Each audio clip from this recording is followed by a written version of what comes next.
Morning प्यारे बच्चों exercise 5.2 से क्वेश्चन नंबर 14 ले रहे हैं। बहुत अच्छा क्वेश्चन है और ये भी एग्ज़ाम में जनरली पूछा जाता है। यहाँ पर 4 की जगह कुछ डिजिट चेंज कर देते हैं, इनकी जगह डिजिट चेंज करके इस टाइप्स के क्वेश्चन आपसे पूछे जाते हैं और आगे ये NTSC और कंपटीशन एग्ज़ाम में भी इस टाइप के क्वेश्चन आते हैं। तो इसको आप थोड़ा अच्छे से समझिएगा क्या कहा है। देखिए, How many multiples of 4 lie between 10 and 250? इस लाइन का मतलब पहले अच्छे से समझ लीजिएगा तो आपका क्वेश्चन बहुत आसान हो जाएगा। How many multiple of 4? Multiple of 4 का मतलब यही हुआ कि यानी 4 की मल्टीपल्स, जैसे 10 में 4 का मल्टीपल करेंगे तो 14 हो जाएगा, अगर 2 में 4 का मल्टीपल किया तो 8 हो जाएगा। तो और इसका मतलब एक ये भी आपको सुविधा रहेगी कि मल्टीपल और डिविजिबल दोनों एक तरह से सेम है हमारे लिए। जैसे 10 4 का मल्टीपल नहीं है, 11 भी नहीं है। फिर अगला आता है 12, यानी 4 में अगर 3 का मल्टीपल करते तो 12 आता है, तो 12 4 का मल्टीपल हुआ। फिर 12 के बाद अगला जो होगा 16 होगा, 4 में 4 से मल्टीप्लाई करेंगे 16, तो 12 है 16 है, ये 4 के मल्टीपल हो गए बच्चों। जैसे 12 फर्स्ट नंबर हो गया, सेकंड हो जाएगा 16, ठीक है ना। यहाँ पर भी लिखा हुआ है मैंने, है ना। तो इसमें क्या ध्यान देना है बच्चों, जो मल्टीपल है वो 4 से डिविजिबल भी है। जैसे 12 है 4 से डिविजिबल है, 16 भी 4 से डिविजिबल होगा, 20 भी 4 से डिविजिबल होगा, है ना। तो ऐसे 250 में अगर 4 का डिविजिबल है या नहीं, तो 250 नहीं है। तो इससे 249 ये भी नहीं है। तो इसका मतलब क्या है, 248 में 4 से डिवाइड करते तो है। तो ये सारे जो नंबर से यहाँ से लेकर 250 के बीच, 10 से 250 के बीच जो 4 से डिविजिबल है वो सारे 4 के मल्टीपल भी हुए। ठीक है बच्चों, तो हम भाग दे के पता कर लेंगे कि कौन से नंबर 4 के मल्टीपल है, या जो डिविजिबल है वो सारे मल्टीपल भी होंगे। तो हमने क्या पता कर लिया कि फर्स्ट नंबर है 12 और लास्ट नंबर है 248, ये जो 10 और 250 के बीच में लाई करते। अब इनकी संख्या कितनी है, 1 2 3 एंड सो ऑन, तो 248 तक कितने नंबर हैं, तो इसको निकालने के लिए हम AP का यूज़ करेंगे, अर्थमेटिक प्रोग्रेशन का। तो अकॉर्डिंग टू क्वेश्चन देखिए, फर्स्ट टर्म तो हो जाएगी 12, लास्ट टर्म हो गई 248, तो AP इस प्रकार से हो गई। ये सारे नंबर्स क्या हैं, 4 के मल्टीपल हैं। तो अब यहाँ से AP हमने बना ली बच्चों। तो AP बना ली तो सबसे पहले AP को नाम दे दो अब टर्म्स को, 1 first term, second term, third term, और ये लास्ट टर्म को हमने nth टर्म नाम दे दिया। ठीक है बच्चों, तो अब आपको जो जो मालूम है उसका यूज़ करते हुए हमको नंबर ऑफ टर्म्स यानी संख्या निकालना, 1 2 3 4, यानी ये कितने नंबर है ऐसे इन 4 के मल्टीपल्स के, यानी n का वैल्यू निकालना है। तो हमारे पास यहाँ पर a इज इक्वल टू कितना है, फर्स्ट टर्म है 12, कॉमन डिफरेंस क्या हो जाएगा, a2 माइनस a1, वैसे भी 4 का मल्टीपल है 4 आएगा, तो 16 माइनस 12 मतलब 4 आ गया d का value. And an is equal to आपको दिया है 248। दिस इम्प्लाइज an जो रहता है वो होता है a plus n minus 1 into d is equal to 248। अब यहाँ से देखिए बच्चों, दिस इम्प्लाइज, अब इसमें हम वैल्यू पुट कर देंगे और हमारा आंसर मिल जाएगा हमको। तो a का वैल्यू हमारे पास है 12, तो a की जगह 12 रखा, प्लस n माइनस 1, और d डिफरेंस आ रहा है 4 इक्वल टू 248। इस 12 को पहले उधर भेज दीजिए आप, तो यहाँ बचेगा n माइनस 1 मल्टीप्लाई 4, 248 माइनस 12, है ना। इसमें से तो ये 6 बचा, 8 में से 2 गया और यहाँ 3 बचा, 236। तो नेक्स्ट स्टेप में n माइनस 1 इजकल टू हो जाएगा 236, और ये नीचे चला जाएगा 4, तो 4 से डिवाइड करेंगे तो 4 5 जा 20, है ना, ये 20 हो गया। फिर आपका यहाँ 3 बचा है, ठीक है बच्चों। तो ये 36 हो जाएगा, 36 से डिवाइड करेंगे 4 से तो क्या 4 9 जा 36 हो जाएगा बच्चों। तो आपका n-1 इजकल टू आपको मिल रहा है 59। तो नेक्स्ट स्टेप में n इजकल टू हो जाएगा 59 + 1 मतलब 60 हो गया। तो this implies number of terms जो है वो है यहाँ पर आपकी 60 टर्म्स है।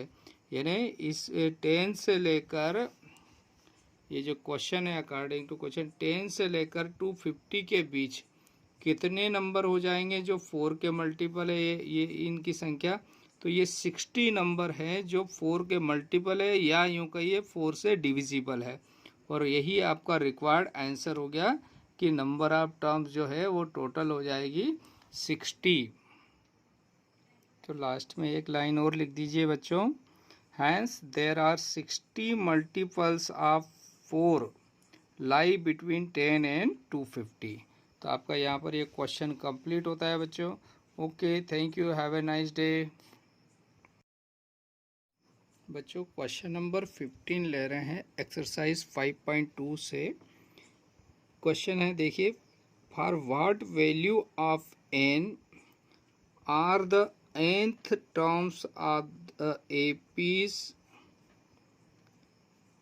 इक्वल। मतलब वो क्या कह रहा है, इसमें nth नंबर की टर्म्स क्या दोनों में इक्वल है बच्चों।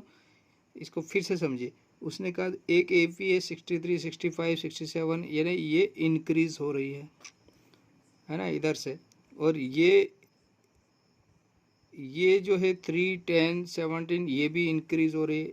इसमें 2 का डिफरेंस है, और यहाँ पर जो डिफरेंस है वो 7 दिख रहा है। देखिए 3 + 7 करेंगे 10, 10 + 7 करेंगे 17।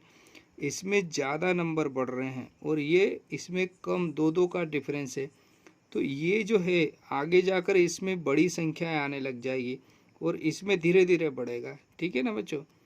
तो ये कछुए की चाल से चल रहा है, ये खरगोश की चाल से चल रहा है, आप ऐसे समझ लीजिए। तो ये पूछ रहा है क्या कोई एक ऐसा नंबर है जो दोनों में सेम आ रहा हो और सेम प्लेस पर हो। तो अब सबसे पहली बात है 2 एपी है तो इसको हमने A1, A2, A3 नाम दे दिया और इसको A डैश दे दिया, A-1, A-2, A-3। तो वो कह रहा है nth नंबर का टर्म्स जो है, तो हमने इसका nth नंबर का टर्म an मान लिया, तो इसका nth नंबर का टर्म होगा A-n। ये दोनों वो कह रहा है कि सेम प्लेस पर क्या इक्वल हो सकते हैं। तो हो सकते हैं तो n का वैल्यू क्या होगा ये निकालना है बच्चों। तो अकॉर्डिंग टू क्वेश्चन हमने मान ला, अकॉर्डिंग टू क्वेश्चन क्या हो जाएगा, इसका nth टर्म an हुआ और सेकेंड वाली AP का टर्म होगा A-n। ये दोनों इक्वल हैं, इक्वल है तो n का वैल्यू क्या है ये निकालना है बच्चों। तो an इसके लिए निकाल रहे हैं, तो an के फार्मूले से क्या होता है हम जानते हैं, an बराबर होता है a + n-1 × d।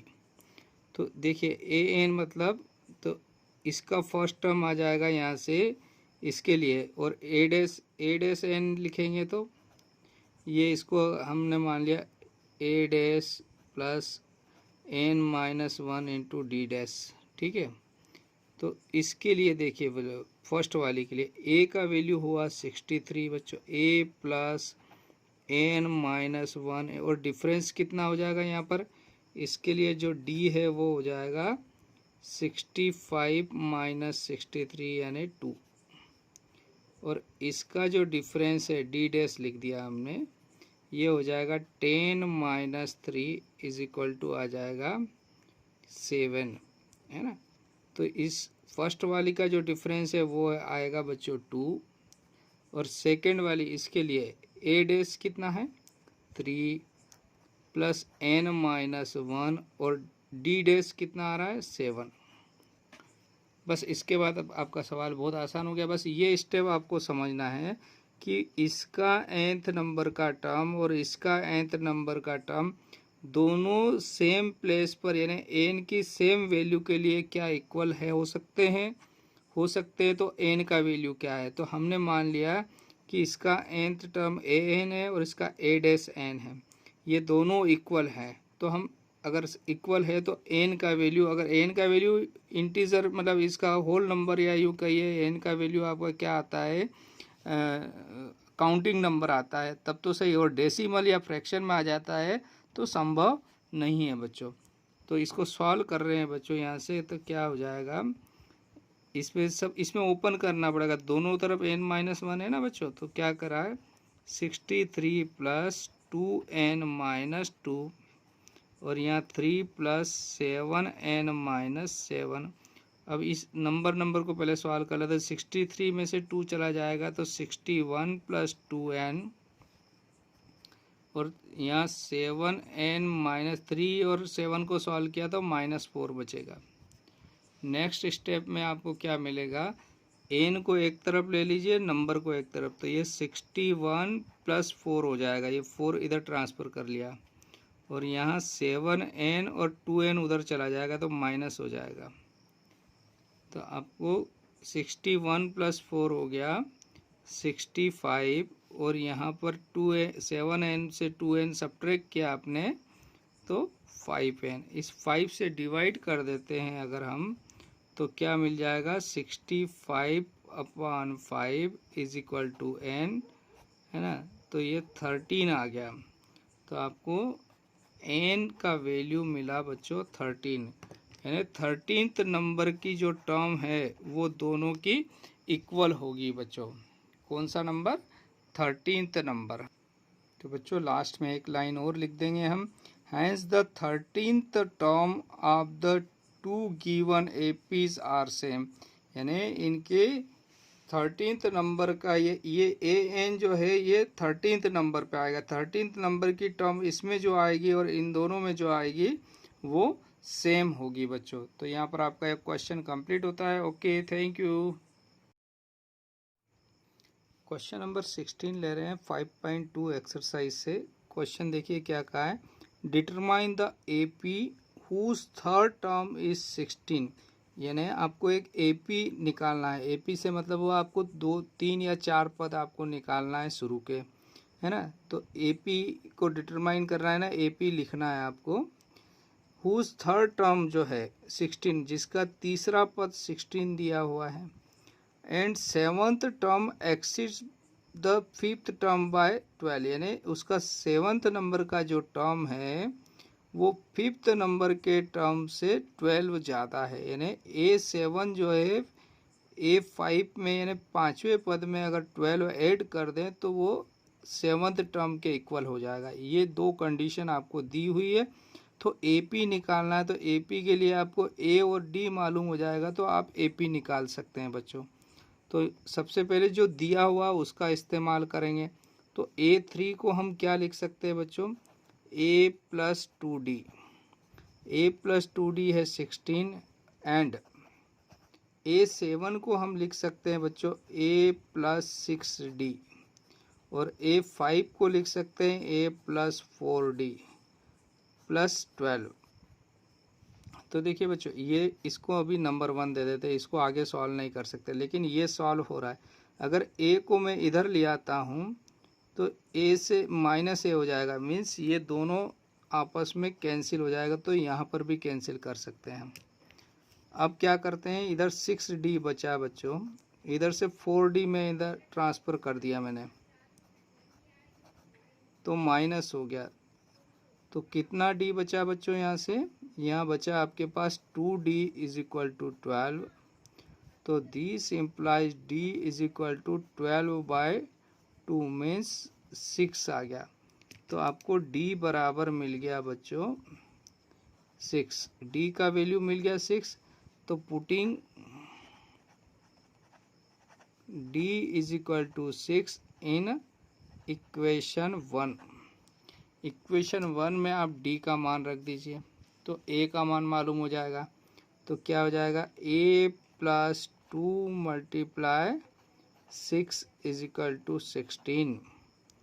तो A plus 2 multiply 6 in 12 is equal to 16। This implies a is equal to 16 minus 12, तो ये आ गया 4। इसका मतलब हो गया ए इज इक्वल टू 4 आपको मिल गया।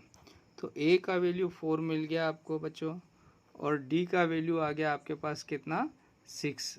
तो इन दोनों की मदद से अब आप क्या कर लेंगे, जो नेक्स्ट एपी के टर्म्स निकालना है वो आप आराम से निकाल सकते हैं। तो क्या हो जाएगा देखिए, सो देयरफॉर एपी जो है, एपी क्या हो जाएगी, तो एपी का जनरल फॉर्म क्या होता है बच्चों, जनरल फॉर्म होता है A plus D, A plus 2d, A plus 3d and so on. और अगर इसको टर्म्स के रूप में लिखते हैं तो हम इसको लिखते हैं A1, A2, A3, A4, है ना। तो यहाँ से हमने इनका वैल्यू पुट करते जाते तो AP क्या हो जाएगी, दिस इम्प्लाइज AP जो है, फर्स्ट टर्म A कितना है, A है आपके पास 4, और यहाँ 4 प्लस D है कितना आपके पास 6, यहाँ हो जाएगा 4 plus 2 into 6, 4 plus 3 into 6 and so on. आर ए पी को चाहे तो हम ऐसा लिख सकते हैं, अब इसको सॉल्व करके 4 फिर हो जाएगा 10, और ये 6 टू जा 12 और 4 कितना हो जाएगा 16, फिर 18 और 4 22 एंड सो ऑन। तो ये रिक्वायर्ड एपी हो गई आपकी। तो बच्चों इस क्वेश्चन को एक बार और समझ लीजिए। आपको क्वेश्चन में कहा है कि थर्ड टर्म जो है वो 16 है, और इसका 7th टर्म है 5th टर्म से 12 ज़्यादा, यानी 5th टर्म में अगर 12 ऐड कर दें 5th में तो ये 7th टर्म के इक्वल हो जाएगा। तो यहाँ से इस A3 का वैल्यू हमने लिखा A plus 2D is equal to 16, और A7 को हमने लिखा है यहाँ पर A प्लस 6D, A5 को A प्लस 4D। ए से ए इधर माइनस हो जाएगा, लाएंगे तो कैंसिल हो गया। तो डी का वैल्यू हमने निकाल लिया 6, डी का वैल्यू यहाँ पर फर्स्ट में रखने पर ए का वैल्यू आ गया आपके पास 4। तो डी और ए दोनों आने से आपके जो उसने कहा कि एपी फॉर्म करिए, एपी बनाइए, तो एपी के 4 टर्म्स आप लिख दीजिए, या 3 भी लिख देंगे तब भी चलेगा। तो हमने 4 टर्म्स निकाल ली इसकी, तो 4, 10, 16 और 22। इन सब का कॉमन डिफरेंस सेम है बच्चों, कितना आ रहा कॉमन डिफरेंस 6 आ रहा है, इसलिए ये एपी फॉर्म हो गई हमारी, है ना। तो यहाँ पर ये क्वेश्चन कंप्लीट होता है। Okay, thank you.